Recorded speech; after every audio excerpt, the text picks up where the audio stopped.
Good morning, everyone. Thanks so much for joining me. It's really nice to see so many people here. My name is Megan, and I'm a Pilates instructor at Pilates on Harrison, which is a small studio located in Madison, Wisconsin. Probably a lot of you know that, but I don't know a lot of you, so I'm just going to give you the basics. We currently offer one-on-one instruction in the studio. We've closed down all our group classes. But what we do have is a really nice variety of online classes. So we have about 21 weekly online classes going on right now. And we have a nice variety. They're not all strictly Pilates, but most of them are in some way grounded in the practice of Pilates. All of our instructors are trained in Pilates. And so that's kind of a foundation of what we do. And so with that in mind, every few months, we offer a 6-session intro series that's designed to introduce you to the fundamental exercises of the Pilates mat work. And our goal with that series is really to just give you the tools you need to basically jump into any of our online classes and feel comfortable doing that, feel like you have what you need to do it safely and to not feel overwhelmed or awkward. But also, I think that what we do in the intro series can be really useful for you to just take back to your existing Pilates practice if you already have one somewhere else. If you go to a gym or you have a Pilates DVD that you like to use, the information that we give you is really designed to help you make the most out of your time on the mat, whether it's with us or somewhere else. A lot of gyms and YMCAs, they teach a Pilates class that's pretty much just sort of move through these movements. And if you don't really know what you're looking for, it can be easy to strain something or easy to just sort of do it and not really know how or why it's different from anything else you might be doing. So either way, I think that you can get a lot out of the intro series. And then today's goal is to kind of talk a little bit about what makes Pilates Pilates. Answer any questions you might have about Pilates, about the intro series, about our studio, whatever you're curious about. And then we'll end with a little bit of movement practice. You'll notice that I have my mat here behind me. So I think I'm just going to spend a few minutes at the end kind of teaching a couple little intro exercises so that you can get a flavor of some of the movements of Pilates and also some of the teaching styles, at least my teaching style, since I'll be teaching the intro series. So I thought I would start by just talking about my own journey and why I love Pilates so much. And some of you who have talked about your yoga practice might resonate with this a little bit. So I grew up in a pretty floppy, loose jointed body. I'm, pretty flexible. Not a lot of interest in sports in my family. I sort of found my way to yoga as something that I seemed to be good at. I was able to make the shapes that the instructors were making with my kind of loose, jointed body. But as life went on, I started to have pains in my neck, pains in my low back. And then one day I was playing a pickup soccer game and I landed funny on my kind of overly flexible ankle and my knee gave out and I tore my ACL. And I basically just kind of was coming apart at the seams in a way of this just very loose kind of floppy body that I had. I've always been fairly strong, but I just didn't really have like an integrated sense of how to connect and support myself to do the activities that I enjoyed doing safely. And so it was about at that time, about 10 years ago, that my yoga teacher, who was Scott, who is also part of this studio, I think it was he who recommended that I look into Pilates. And so I started taking Pilates at that time. And really, it changed my life. I mean, my pain went away. I got a lot stronger, but I also learned how to be safely in my body and everything else that I was doing, and return to all the other activities in a much more safe and supported way. And I'll say that for me personally, my journey into Pilates, it just keeps unfolding. I mean, there's sort of a simplicity to the exercises. There's like, especially for the mat work, there's a flow, there's an order. And so I might be doing the same exercises week after week and just building on, adding more and more challenging exercises. But every time I go back to the original exercises, I uncover and deepen and learn more and more about my body and how it works and about the other bodies of the people that I work with. So for me, it's not only been um, just a source of ease and comfort and resilience and flow in my ability to move through my life, but also just kind of in terms of my brain and my understanding and my ability to make connections. um, it's just been really interesting for me as a person who loves um, understanding the body and how it works and the mind body connection. Some of you've mentioned that. So that's a little bit of what I love about Pilates. Um, and I will say that Pilates is absolutely hard work. It really is. But it's the kind of hard work that makes everything else easier. So it's sort of a shift from the no pain, no gain mentality where like the more you work hard, the more you get out of life. So if you're not straining and uncomfortable and miserable, you're probably not working hard enough. Like it's the opposite of that.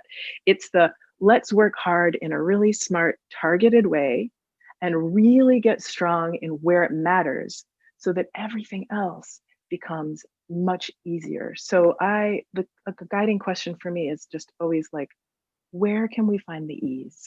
And maybe there's some hard work involved in getting there, but the ultimate goal is just to find length and flow and ease with really nice support. Um, so that's kind of inspiring to me because that, strain, clench, I'm tired of that. I spent a lot of time in that state, and I think we're all kind of done with that. If I can project a little outward. So yeah. So I'm gonna share a little slideshow with you because we're gonna talk a little bit about.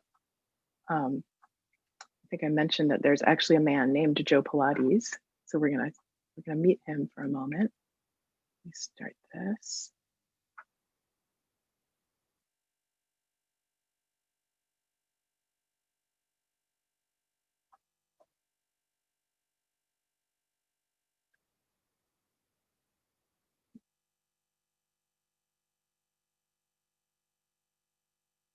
Okay, so Joseph Pilates was born in the late 1800s in Germany, and he was born.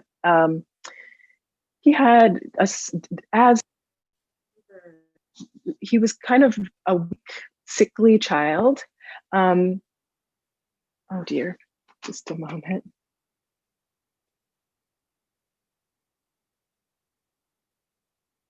Okay.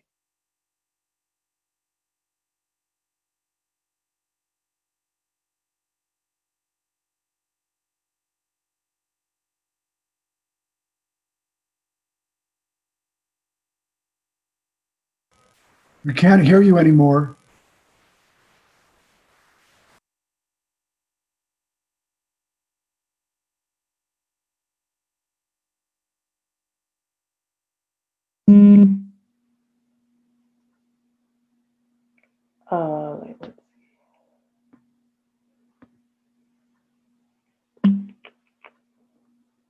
Let's pause. I'm going to keep trying to talk. Keep I can letting hear me you now. know. Yeah, that works. We can hear you now.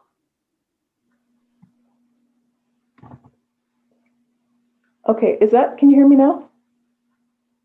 Yes. Yes. Yeah. Okay, so, all right, sorry about that.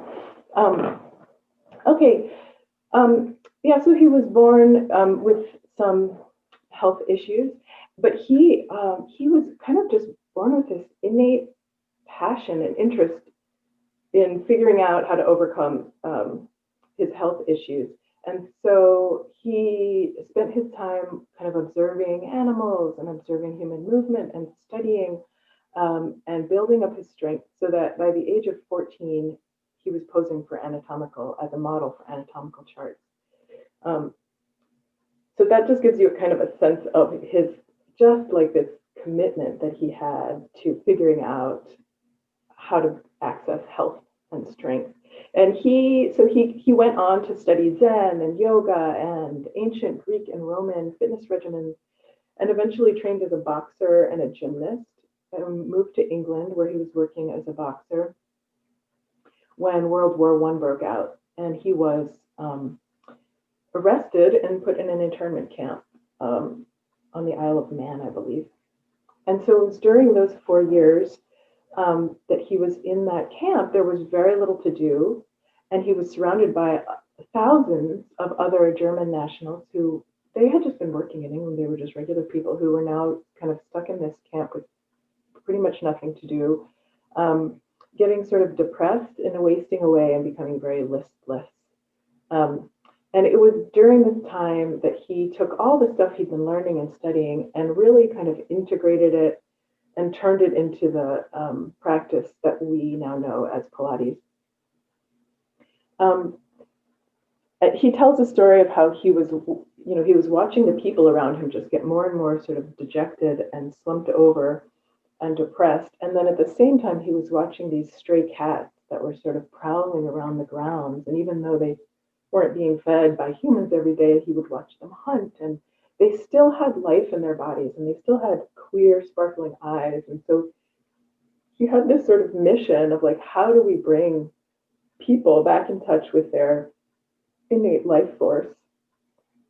And so he started working with the the other internees, I guess.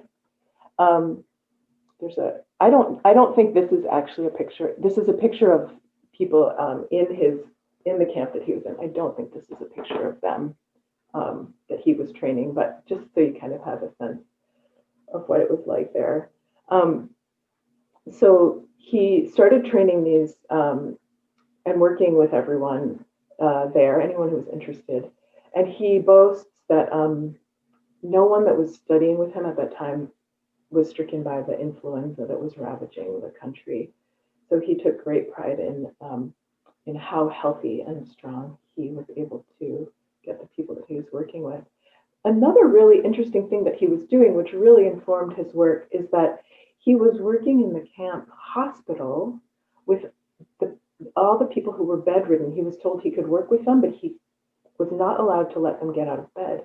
So he devised all these contraptions. He started working with bed springs and attaching bed springs to the bedposts and creating these mechanisms to give people resistance to push into and support so that they could elongate their muscles. And this is the beginnings of what became the Pilates equipment work. You may or may not have seen. This is one of the pieces of equipment that you might see in a Pilates studio, and you can really see where it came from. This was called something, and this is something that he designed called the Bednasium, which I love. And then it evolved into this, which is one of the pieces of equipment that we work with today. And so really kind of coming into his own with his body of work that at the time was called Contrology. It's only later that it became called Pilates. So alongside the equipment work that he was doing with people in bed is all the exercises he was doing with people out in the world. That's called now the Pilates mat work, and all you need for that is a mat in the floor. It's very portable, and that's what we do together in our online classes. So let's see, I think I have one more picture of him working with a group of people.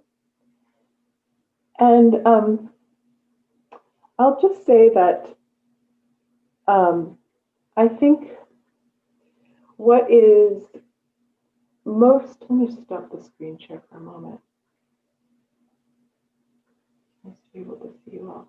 So, so I think what's really interesting and important to take away from that story about his origins, both as a kind of sickly child and when he was kind of studying what was happening to people in the internment camp, is that the idea behind Pilates is it's really not just about, building your muscles or, getting fit.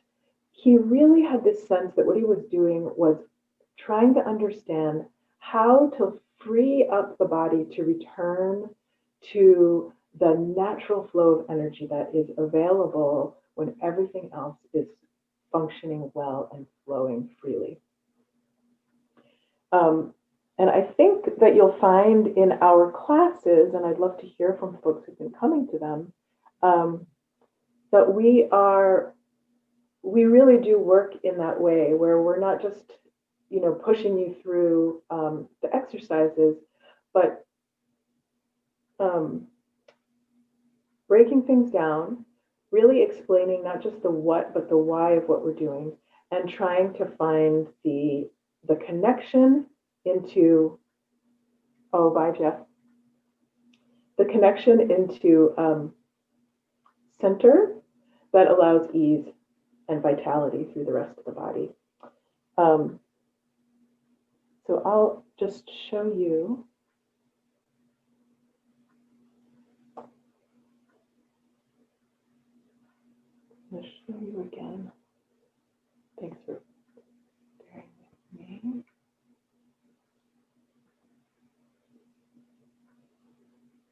There's just a couple of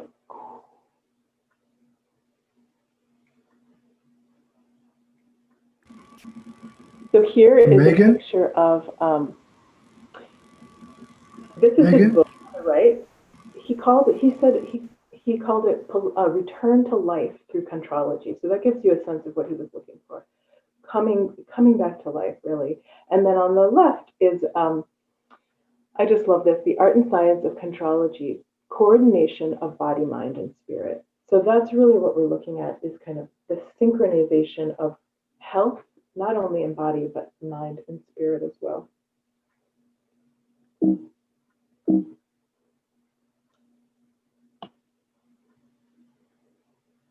Okay, so the, I guess I can tell you a little anecdote just about one of the women that I work with.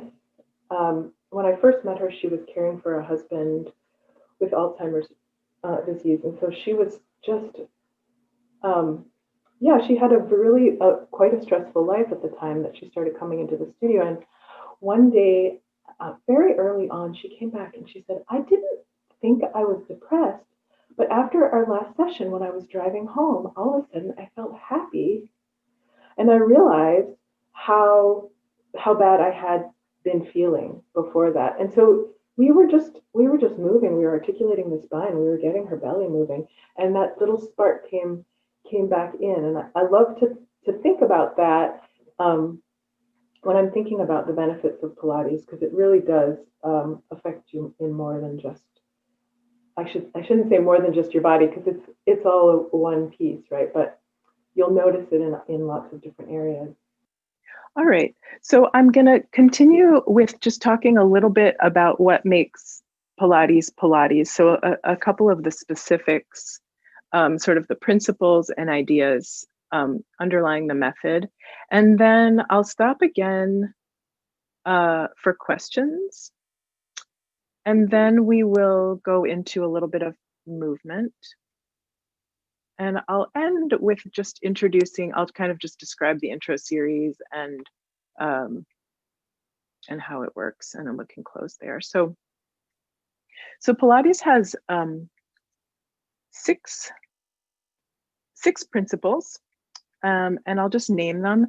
The 6 principles of Pilates are center, control, coordination, precision, breath, and flow. And so those of you who've been coming to the classes, I'd love, as you're listening to this description, at the end, maybe you can talk about some of the ways that this either resonates or you've discovered it in your own practice, and in the teaching that you've experienced with us. So the exercises in Pilates, they focus Especially in the beginning, they really focus on the core muscles. I'm sure you've heard that about Pilates, but the core muscles being sort of the abdominal muscles, the deep abdominal muscles, the muscles in the spine, the muscles of the pelvic floor, the diaphragm, which is really related to breathing. And the idea being that when this part of your body is really strong and supported, it allows for a lot of ease and freedom in the rest of your body. So with support and moving from a strong center, your limbs have a lot more freedom. So that's one idea that you'll find in Pilates. The other idea is that while a lot of exercise methods are focused on building individual muscles, Pilates exercises are really designed to educate and balance the muscles of the body. So bringing an overworked quad into balance by waking up the hamstring, giving the quad an opportunity to relax because the counterbalancing muscle of the hamstring now is awake and doing its job. So it's really whole body exercises that don't work very well if you're only using certain muscles. So it sort of forces you to wake up the muscles that are needed to do the full body movements. Pilates also is very adamant about we don't do like hundreds of reps. The most you'll do of any given exercise is usually 8.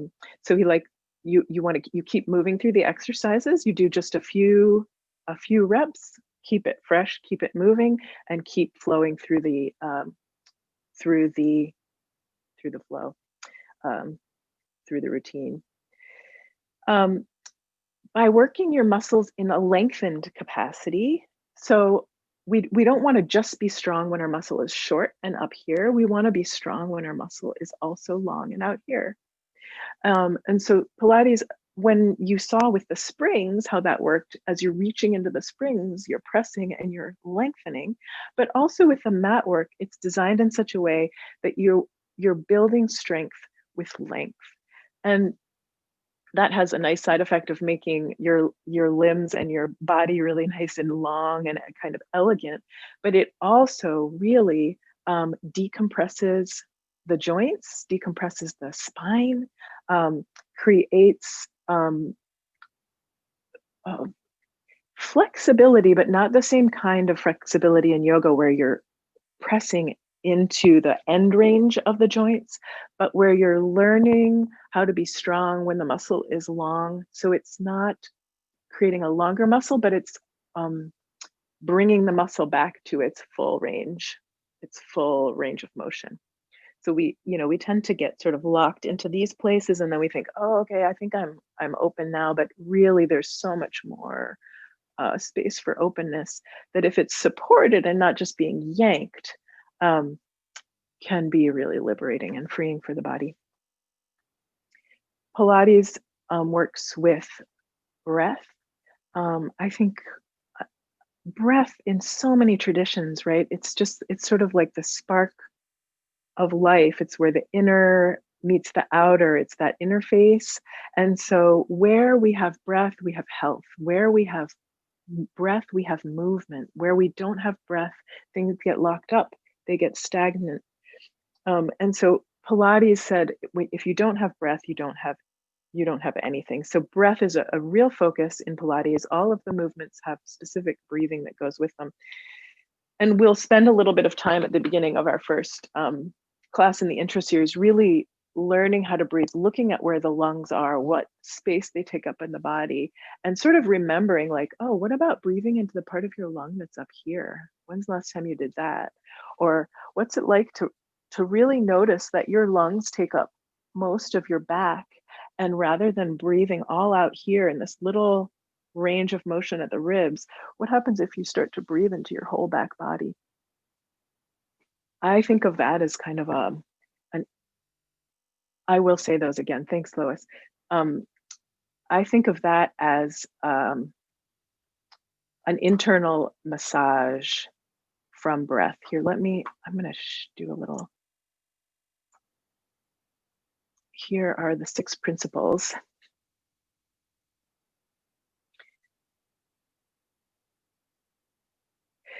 So the flow of movement combined with an attention to precision of alignment, fullness of breath, strength in form, it creates a really powerful active experience that's stimulating and energizing for the body.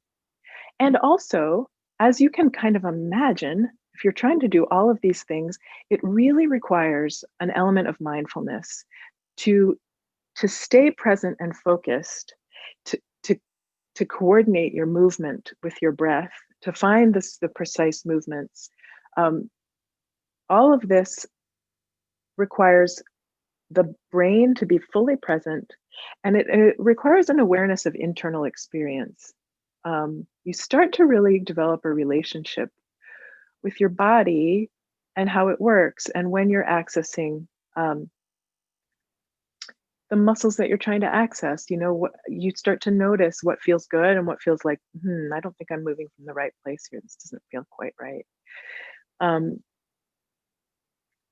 so the end result is groundedness, strength, ease, and flow. Um, Susan, one of our owners who um, used to work at the studio, used to say, you'll leave our classes feeling longer, lighter, and more energized. So I'm going to stop the share there. Yeah, and so I'll just finish by saying that we are a classic Pilates studio, which means that we pretty much teach in the tradition of Joe Pilates. So those 6 principles really um, inform our teaching, and we teach the classic exercises. We teach the flow. As you can imagine, since he started in the 1920s, there have been a lot of people who've developed um, offshoots of what he's done, and we certainly do incorporate lots of additions and adjustments, but really we are pretty much informed by the classic Pilates practice and principles. So find a comfortable position, and we're just going to start with a really simple movement. So as best as possible, see if your head can be sort of stacked over your shoulders. And then you're just going to put your finger on your chin. And you're just going to press down on your chin to drop your head. So your chin's going to drop down, back of your head's going to float up. You're going to try to keep your head centered over your shoulders. So without letting your head drop forward, just dropping it down and then looking back up. And just take a couple little nods like that.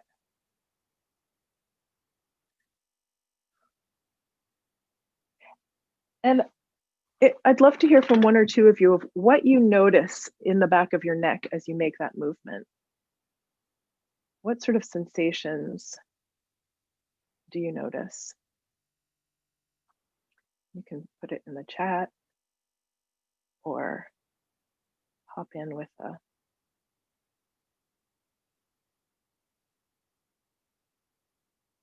anything. Stretching space, So yeah, if I just drop my chin, I guess what I notice is stretching, or like a pull along the back line. It lengthens the back. Yeah. Yep. So we're going to look at the neck vertebrae. So here you go. Here's the back of your neck. You've got 7 vertebrae. There's one up here, goes all the way down to there. And I like to focus on this space in between the vertebrae. That black space there are these little spines that stick out, and then there's this space in between them.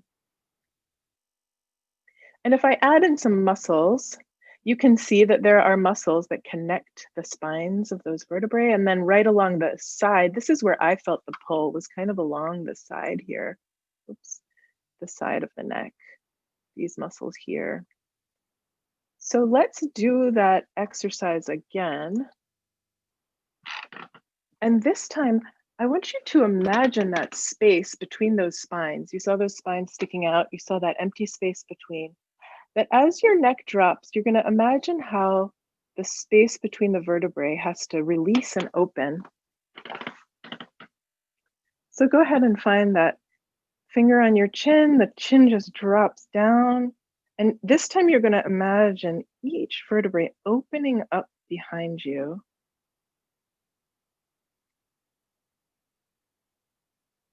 Space between each vertebrae as you drop your chin and come back up.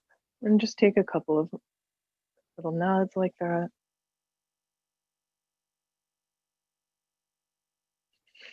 And one more.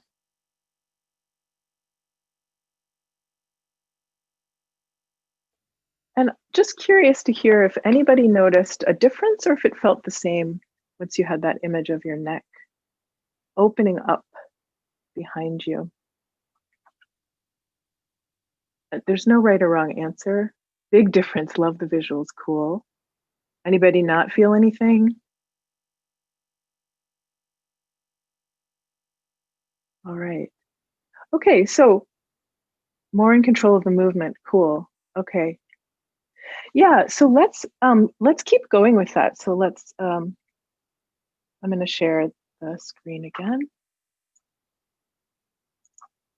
So we can take that now. The rest of your spine is pretty much the same, right? We have those same little spinous processes that stick out at the end of each vertebrae, and there's the space between the vertebrae. And there's a whole bunch of muscle that lines your spine that's going to keep them connected together, right? I mean, you can just see those strips of muscle going down your spine that are connecting each vertebrae together. But if we just focus on the space between them, let's stop the share again. So we're going to start with the head nod that we did before, but this time we're going to let it go further down the spine. So you're going to drop your chin. You're going to imagine the space opening up between those vertebrae in your neck. And then once your chin gets into the dropped position, you're going to keep moving down to the vertebrae in the upper thoracic spine, which is kind of behind your chest there. And you're going to see what it's like to try to let those vertebrae open up. Imagine creating space and width between them as you start to curl your spine into a little bit of a C shape.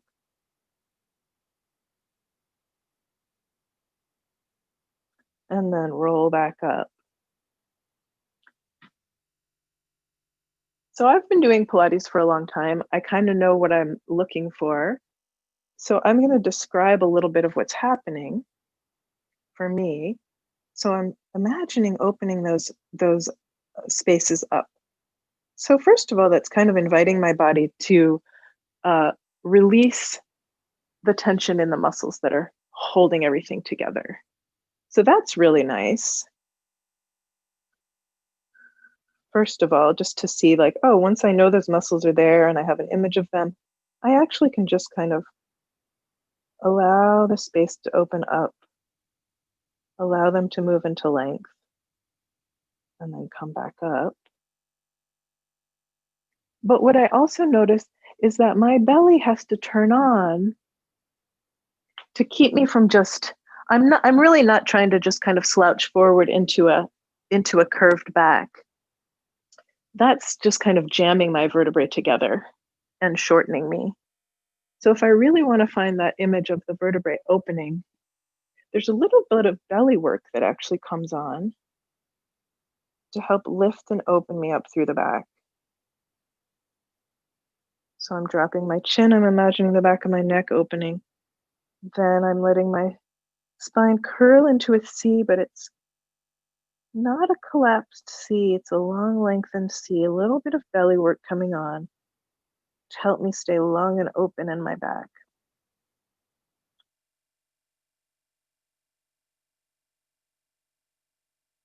So see what that feels like.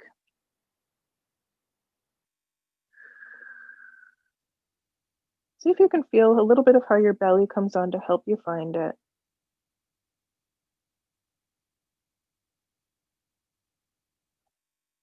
And then we're going to move on to the mat. So I don't know where you all are sitting, but if there's a spot on the floor where you can just lie down, you can be on the rug or don't necessarily need a mat with you right now. But lie back on your back with your feet up. Sorry, with your knees up and your feet flat on the floor.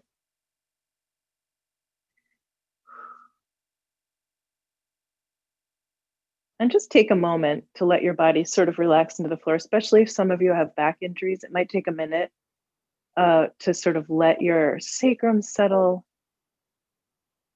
let the tension kind of dissipate. So give yourself a moment. We're not going to move into moving right away.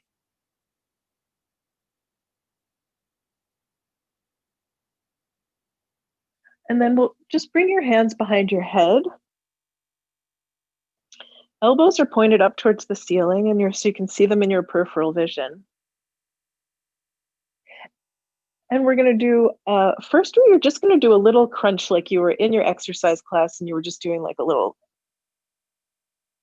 not a full sit up, but just a little crunch. So you just do a little crunch and notice what that feels like in your spine and your body. And then come back down. Take a moment to reset. And now forget about your crunch. And we're going to come back to that image of first lengthening the back of your neck and opening your neck vertebrae out into the space behind you to lift your head up off the mat. And then you're going to continue trying to open your vertebrae up, almost like you're pressing your spine into the mat and opening it up into the floor. And you're still going to come up. It's going to be a similar movement to the crunch, but see if it feels different in your body. To have your intention be opening up your spine and lengthening it against the floor. As the initiation of coming up and lowering back down. And just take 2 more, just playing with that idea, seeing if it's interesting to you, if it gives you a different feeling. You could go back and forth. You could try a regular crunch again, and then come back and try that kind of open up the back movement, and just see what you discover.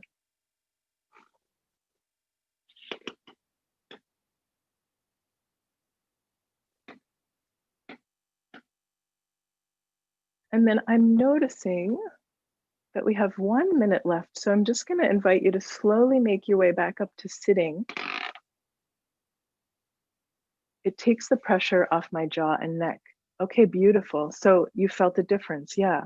Anybody else want to say how it's feeling? If that felt different or the same. This was just our first exploration, so plenty of time to kind of continue with it. Anybody else? Did that seem like an effective? Oh, cool. An effective demo, or was it kind of hard to feel a difference of the stretch in the shoulders? Oh, beautiful. So you really felt like it always hurts your neck and this one didn't. Great. Yeah. Yeah, so keep the comments coming in. I'd love to hear. I'm cue about stretching. Good. I'm going to give this seminar again in March. So beautiful. Yeah, exactly. I felt like my abs really engaged in a different way too. Thanks, Emily. If you didn't feel anything and you thought that was like not a great demo, please pipe up too, because I'm looking for like a nice introductory exercise to do for this seminar. So just, let me know either way. I really value hearing how it was. And I'm just gonna move us along to the last section. I'm just gonna talk a little bit about the intro series. I'll show you the slides again. So I'm just going to go over these kind of details before we close, and I'll stick around afterwards if you have any more questions. But this is just an image of, so we have 21 weekly classes, like I mentioned, several to choose from each day. And there's a variety. So Scott does a mindful cardio class that incorporates elements of Pilates and yoga as well. This is Elisa, Cindy's daughter, doing a very beautiful version of the 100 she teaches an intermediate Pilates class. So we also have one free class every Saturday. So it's called Half and Half with Scott and Colette. Colette does a half of the class doing Pilates, and then Scott does some movement lab, which is kind of a combination of yoga and some calisthenics. We have a monthly subscription, which is probably the most cost-effective way to go. You can take an unlimited number of classes with the monthly subscription. You get access to our video library, so you can take classes that you weren't able to attend in person. And then we have monthly special seminars and workshops. And there's a pay what you can option. So really, you just, if whatever, I think the cost is $95 a month, but if that is prohibitive to you, you can just let us know what is affordable, and you can join our online subscription. So that's Pilates on Harrison. The intro series is starting next week. It'll be 2 times a week for 3 weeks. It's Tuesday and Thursday evenings at 5:30 Central Time. And then if you add on the free Saturday class each week, you get Pilates 3 days a week, which is a really nice place to start and really kind of figure out if Pilates is something that you want to do and how it can contribute to your life when you're doing it regularly. So what we do in the intro series is, this is the Pilates mat card, and we're going to learn these 12 exercises that are checked off, the first 12 exercises of the Pilates mat flow. It'll set you up to feel confident joining any of our classes, stay safe, get the most benefit. And then if you like it and you like what you're doing with us, you're welcome to join our online community and become part of the Pilates on Harrison crew. I think we're really finding that a lot of people are liking having the sense of community and motivation to keep moving through this kind of isolating and stuck at home time period. So yeah. That is the end of what I have to say. Oh, thanks, Mary. Okay, that's helpful. Thank you on Southern California. Okay, 3:30. Great. See you then. Okay, take care, everybody. Thanks so much for joining me. The bed springs. I know. I love that. The bednasium. I know. Pilates was such an interesting character.